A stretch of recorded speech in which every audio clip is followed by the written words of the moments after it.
এই যে আপনারা আমরা ঈদের ভিতরে আমাদের যদি যার বাপ নাই যদি থাকতো, বাপের পিছনে তো 1000 টাকা খরচ করতে হতো, ঠিক কিনা?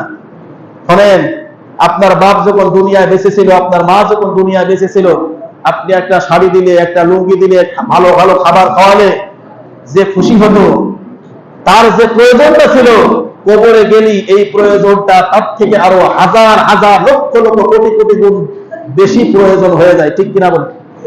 অনেকে আমরা বাপ মা দুনিয়ায় বেঁচে থাকাকালীন সমাদর করি, কিন্তু মারা গেলে কিন্তু আমরা বাপ মাকে ভুলে যাই।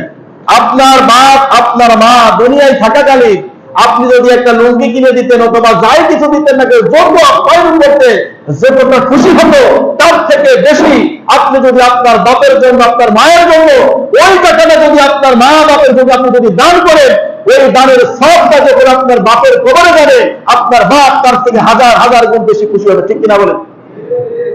এই জন্য আমরা কিন্তু সন্তান নেমো খারাপ হয়ে গেছি। আমরা আমাদের বইয়ের পিছনে হাজার হাজার টাকা খরচ করতেছি, আমরা আমাদের সন্তানের পিছনে হাজার হাজার টাকা খরচ করতেছি, দেখা যায় ওদেরকে 10,000, 20,000, 30,000 টাকার মার্কেট করতেছে, ঠিক কিনা বলেন? অথচ তারা বাপ মারা গেছে, অথচ তারা মাটা মারা গেছে, সেই কবরের পাশেও আজ পর্যন্ত যায় নাই, তার জন্য 10 টাকাও আজ পর্যন্ত দান করে নাই। এটা আমাদের জন্য আফসোস, ঠিক কিনা বলেন? এটাও আপনার সন্তান শিখে রাখছে।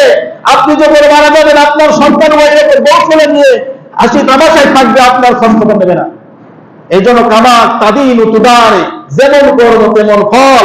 আপনি আপনার সন্তানের সামনে যদি বাপ মার জন্য আপনি দান করেন, আপনার সন্তান আপনার দেখা দেখি শিখবে। এই জন্য ভাইয়ের আমার, বন্ধুগণ আমার, দুনিয়ায় থাকলেন একদিন না একভাবে দিন কাটেই যায়, যত অভাব হোক না কেন, একভাবে না একভাবে আল্লাহ কাটাবেন। কিন্তু আখিরাতের জগতে যদি কেউ গরিব হয়ে থাকে, এতিম হয়ে থাকে, তার কিন্তু পথ চলার মতো কোনো ক্ষমতা নাই, ঠিক কিনা বলেন? এই জন্য ভাইয়ের আমার, বন্ধুগণ আমার, আজকের জুমা থেকে উদারত আহ্বান করবো, যার মা নাই, যার বাপ নাই এবং আত্মীয় স্বজন মারা গেছে, আপনি দুনিয়ায় থাকাকালীন তাদের হয়তো কিছু না কিছু কিনে দিতেন। আপনার বইয়ের বাজেট থেকে, আপনার ছেলের বাজেট থেকে কিছু টাকা হলেও আপনার এই রোজার আগে অবশ্যই বাপ মার জন্য দান করবেন। রাজি আছেন তো ইনশাআল্লাহ? আল্লাহ রাব্বুল আলামিন আমাদের সকলকে কবুল করেন, সকলে বলেন আমিন।